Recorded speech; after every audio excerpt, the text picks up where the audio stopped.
Hi ಸ್ನೇಹಿತರೆ, welcome to our channel Mithun Raj ಅಡುಗೆ ಮನೆ. ಇವತ್ತಿನ ವಿಡಿಯೋದಲ್ಲಿ ಸ್ಪೆಷಲ್ ಆಗಿ ನಾನು ಟೊಮೊಟೊ ಇಂದ ತುಂಬಾನೇ ಸಖತ್ತಾಗಿರುವಂತ ರೆಸ್ಟೋರೆಂಟ್ ಸ್ಟೈಲ್ ಅಲ್ಲಿ ಸಿಗುವಂತ ಟೊಮೊಟೊ ಗ್ರೇವಿನ ಯಾವ ತರ ಮಾಡ್ಬೇಕಂತ ಹೇಳ್ಕೊಡ್ತೀನಿ. ಸಾಮಾನ್ಯವಾಗಿ ಮನೆಯಲ್ಲಿ ಟೊಮೊಟೊ ಜಾಸ್ತಿ ಇದ್ರೆ ನಾವೇನ್ ಮಾಡ್ತೀವಿ, ಒಂದು ಟೊಮೊಟೊ ಸಾರು ಮಾಡ್ತೀವಿ, ಇಲ್ಲಾಂದ್ರೆ ಟೊಮೊಟೊ ಪಲ್ಯ ಮಾಡ್ತೀವಿ. ಅದರ ಬದಲಾಗಿ ಒಂದ್ಸರಿ ನಾನ್ ಹೇಳ್ಕೊಟ್ಟಂಗೆ ಟೊಮೊಟೊ ಇಂದ ಈ ಗ್ರೇವಿನ ಮಾಡಿ ನೋಡಿ, ಫಿದಾ ಆಗೋಗ್ತೀರಾ, ಇದು ಅಂತೂ ಗ್ಯಾರಂಟಿ.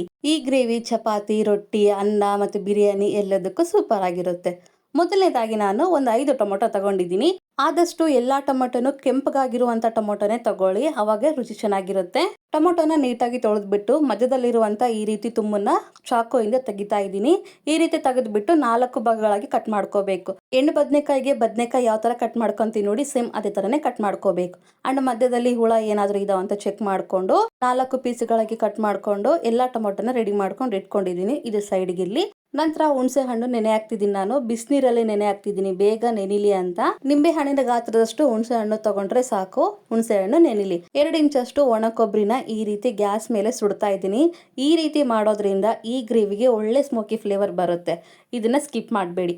ನಂತರ ಒಂದು ಕಡಾಯಿಯಲ್ಲಿ 2 ಟೇಬಲ್ ಸ್ಪೂನ್ ಅಷ್ಟು ಶೇಂಗಾ ಬೀಜನ ಹಾಕೊಂಡು ಚೆನ್ನಾಗಿ ಹುರ್ಕೊಳ್ಳೋಣ. ಅಂಡ್ ನಿಮ್ಮೆಲ್ಲರ ಹತ್ರ ಒಂದು ರಿಕ್ವೆಸ್ಟ್, ನನ್ನ ಚಾನಲ್ನ ಮೊದಲನೇ ಬಾರಿ ನೋಡ್ತಾ ಇದ್ರೆ ಪ್ಲೀಸ್ ಎಲ್ಲರೂ ದಯವಿಟ್ಟು ಸಬ್ಸ್ಕ್ರೈಬ್ ಮಾಡ್ಕೊಳ್ಳಿ. ಪಕ್ಕದಲ್ಲೇ ಇರುವಂತ ಬೆಲ್ ಬಟನ್ ಕ್ಲಿಕ್ ಮಾಡಿದ್ರೆ ನಾನು ಯಾವಾಗ ವಿಡಿಯೋಸ್ ಹಾಕಿ ನೋಟಿಫಿಕೇಶನ್ ಬರುತ್ತೆ. ಶೇಂಗಾ ಬೀಜನ ಚೆನ್ನಾಗಿ ಹುರ್ಕೊಂಡಿದ್ಮೇಲೆ ನಂತರ ಇದಕ್ಕೆ 4 ಲವಂಗ, 2 ಏಲಕ್ಕಿ, 1 ಚಕ್ಕೆ ಹಾಕ್ತಾ ಇದ್ದೀನಿ.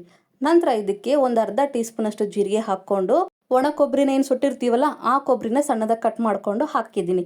ಎಲ್ಲವನ್ನು ಹಾಕೊಂಡಿದ್ಮೇಲೆ ಗ್ಯಾಸ್ನ ಲೋ ಫ್ಲೇಮಲ್ಲೇ ಇಟ್ಕೊಂಡು ಜೀರಿಗೆ ಮತ್ತೆ ಲವಂಗ, ಚಕ್ಕೆ ಎಲ್ಲ ಫ್ರೈ ಆಗೋವರೆಗೆ ಫ್ರೈ ಮಾಡ್ಕೊಂಡಿದ್ಮೇಲೆ ಗ್ಯಾಸನ್ನು ಆಫ್ ಮಾಡ್ಕೊಂಡು ಒಂದು ಮಿಕ್ಸಿ ಜಾರಲ್ಲಿ ಹಾಕೊಳ್ಳಿ. ಶೇಂಗಾ ಬೀಜ ತಣ್ಣಗಾದ್ಮೇಲೆ ನಂತರ ಇದಕ್ಕೆ ಒಂದು 5 ರಿಂದ 6 ಗೋಡಂಬಿನ ಹಾಕೊಂಡು ಫಸ್ಟ್ ಮಿಕ್ಸಿ ಮಾಡ್ಕೊಳ್ಳಿ. ನಂತರ ನೀರನ್ನ ಹಾಕೊಂಡು ಎಷ್ಟು ಸಾಧ್ಯನೋ ಅಷ್ಟು ಫೈನ್ ಆಗಿ ಪೇಸ್ಟ್ ತರ ಮಾಡ್ಕೋಬೇಕು. ಫಸ್ಟ್ಗೆನೆ ನೀರನ್ನ ಹಾಕೋಬೇಡಿ. ಫಸ್ಟ್ ಮಿಕ್ಸಿ ಮಾಡ್ಕೊಂಡು ಮೆತ್ತಗಾದ್ಮೇಲೆ ನಂತರ ನೀರನ್ನ ಹಾಕೊಂಡು ಈ ರೀತಿ ಫೈನ್ ಆಗಿ ಪೇಸ್ಟ್ ತರ ಮಾಡ್ಕೋಬೇಕು. ನಂತರ ಅದೇ ಕಡಾಯಿಯಲ್ಲಿ ನಾನು 2 ರಿಂದ 3 ಟೇಬಲ್ ಸ್ಪೂನ್ ಅಷ್ಟು ಎಣ್ಣೆ ಹಾಕ್ತಿದ್ದೀನಿ.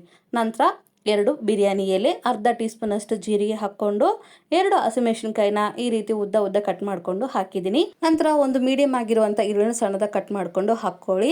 ಈರುಳ್ಳಿ ಚೆನ್ನಾಗಿ ಗೋಲ್ಡನ್ ಕಲರ್ ಬರೋವರೆಗೂ ಫ್ರೈ ಮಾಡ್ಕೋಬೇಕು. ಅವಾಗೆ ಈ ಒಂದು ಗ್ರೇವಿಗೆ ರುಚಿ ಬರೋದು.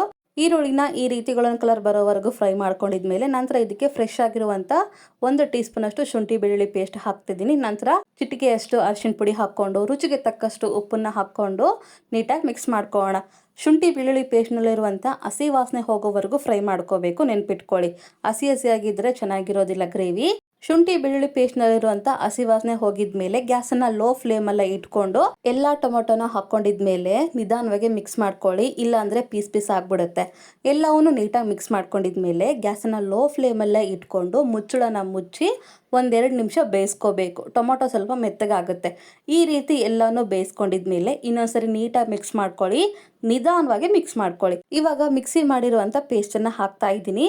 ಗ್ಯಾಸನ್ನು ಲೋ ಫ್ಲೇಮಲ್ಲಿ ಇಟ್ಕೊಂಡೆ ಹಾಕ್ಕೊಳ್ಳಿ. ನಂತರ ಖಾರಕ್ಕೆ ತಕ್ಕಂಗೆ ಖಾರದ ಪುಡಿ ಹಾಕ್ಕೊಳ್ಳಿ. 1.5 ಟೀ ಸ್ಪೂನ್ ಅಷ್ಟು ಖಾರದ ಪುಡಿ ಹಾಕ್ಕೊಂಡಿದ್ದೀನಿ.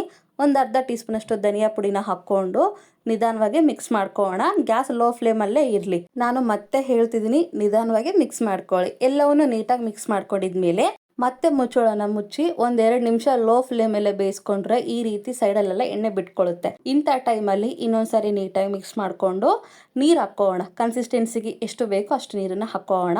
ಮಿಕ್ಸಿ ಜಾರಿಗೆ ಸ್ವಲ್ಪ ನೀರನ್ನ ಹಾಕೊಂಡು ನೀಟಾಗಿ ಮಿಕ್ಸ್ ಮಾಡ್ಕೊಂಡು ಆ ನೀರನ್ನ ಈ ಗ್ರೇವಿಯಲ್ಲಿ ಹಾಕ್ಕೊಂತೀನಿ. ನಂತರ ಹುಣಸೆ ಹಣ್ಣಿನ ರಸ ಕೂಡ ಹಾಕೊಂಡು ನೀರು ಕರೆಕ್ಟ್ ಆಗಿದಾನೆ ಅಲ್ಲ ಅಂತ ಚೆಕ್ ಮಾಡ್ಕೊಳ್ಳಿ. ಫಸ್ಟ್ ನಿಧಾನವಾಗಿ ಮಿಕ್ಸ್ ಮಾಡ್ಕೊಂಡಿದ್ಮೇಲೆ ಗ್ರೇವಿ ಕನ್ಸಿಸ್ಟೆನ್ಸಿ ನೋಡಿ ತೋರಿಸ್ತೀನಿ. ತೀರ ನೀರಾಗಬಾರ್ದು, ಹಾಗಂತ ತೀರ ಗಟ್ಟಿನೂ ಆಗಬಾರ್ದು. ಕುದ್ದ ಮೇಲೆ ಇನ್ನೂ ಸ್ವಲ್ಪ ಗಟ್ಟಿ ಆಗುತ್ತೆ. ಕನ್ಸಿಸ್ಟೆನ್ಸಿ ಇಷ್ಟೇ ಇರಲಿ. ಇವಾಗ ಗ್ಯಾಸನ್ನು ಮೀಡಿಯಂ ಫ್ಲೇಮಲ್ಲಿ ಇಟ್ಕೊಂಡು ಮುಚ್ಚಳನ ಮುಚ್ಚಿ ಒಂದು 5 ರಿಂದ 10 ನಿಮಿಷ ಬೇಯಿಸ್ಕೊಂಡ್ರೆ ಸೈಡಲ್ಲೆಲ್ಲ ಎಣ್ಣೆ ಬಿಟ್ಕೊಂಡು ಟೊಮೊಟೊ ಗ್ರೇವಿ ರೆಡಿನೇ ಆಗೋಗುತ್ತೆ. ಮಧ್ಯೆ ಮಿಕ್ಸ್ ಮಾಡ್ಕೊತಾ ಇರಬೇಕು, ಇಲ್ಲಾಂದರೆ ತಳಕ್ಕೆ ಅಂಟ್ಕೊಂಡ್ಬಿಡುತ್ತೆ. ಗ್ರೇವಿ ನೋಡಿದ್ರ ಕುದ್ದ ಮೇಲೆ ಇನ್ನೂ ಸ್ವಲ್ಪ ಗಟ್ಟಿ ಆಗಿದೆ, ಆರಿದ್ಮೇಲೆ ಇನ್ನೂ ಸ್ವಲ್ಪ ಗಟ್ಟಿ ಆಗುತ್ತೆ. ಇವಾಗ ಇದಕ್ಕೆ 1 ಟೀ ಸ್ಪೂನ್ ಅಷ್ಟು ಕಸೂರಿ ಮೇಥಿ ಹಾಕ್ತಾ ಇದ್ದೀನಿ. ಕಸೂರಿ ಮೇಥಿ ಹಾಕೋದ್ರಿಂದ ಒಳ್ಳೆ ಟೇಸ್ಟ್ ಬರುತ್ತೆ. ನಂತರ ಫ್ರೆಶ್ ಆಗಿರುವಂಥ ಕೊತ್ತಂಬರಿನ ಹಾಕ್ಕೊಂಡು ನೀಟಾಗಿ ಮಿಕ್ಸ್ ಮಾಡಿಕೊಂಡು ಗ್ಯಾಸನ್ನು ಆಫ್ ಮಾಡ್ಕೊಂಬಿಡಿ. ಇಷ್ಟೇ ನೋಡಿ, ಎಷ್ಟು ಸಿಂಪಲ್ ಅಲ್ವಾ ಈ ಟೊಮೊಟೊ ಗ್ರೇವಿ ಮಾಡೋದು. ರುಚಿ ಮಾತ್ರ ರೆಸ್ಟೋರೆಂಟಲ್ಲಿ ಸಿಗುವಂಥ ಗ್ರೇವಿ ಥರನೇ ಇರುತ್ತೆ. ಒಂದ್ಸರಿ ಟ್ರೈ ಮಾಡಿ ನೋಡಿ. ಈ ಟೊಮೊಟೊ ಗ್ರೇವಿ ಅನ್ನಕ್ಕೆ, ಚಪಾತಿ, ರೊಟ್ಟಿ ಮತ್ತು ಕುಷ್ಕ, ಪ್ಲೇನ್ ಬಿರಿಯಾನಿ ಎಲ್ಲದಕ್ಕೂ ಸಖತ್ತಾಗಿರುತ್ತೆ. ಒಂದ್ಸರಿ ಟ್ರೈ ಮಾಡ್ತೀರಾ ಅಂತ ಅಂದ್ಕೊಂಡಿದ್ದೀನಿ. ಈ ರೆಸಿಪಿ, ಈ ವಿಡಿಯೋ ನಿಮಗೆ ಇಷ್ಟ ಆದರೆ ನನ್ನ ಚಾನಲ್ನ like, share, comment and subscribe ಮಾಡ್ಕೊಳ್ಳೋದನ್ನು ಮಾತ್ರ ಮರಿಬಿಡಿ. ಓಕೆನಾ? ಮುಂದಿನ ವಿಡಿಯೋದಲ್ಲಿ ಮತ್ತೆ ಸಿಗ್ತೀನಿ. ಅಲ್ಲಿವರೆಗೂ ಟೇಕ್ ಕೇರ್. ಬಾಯ್.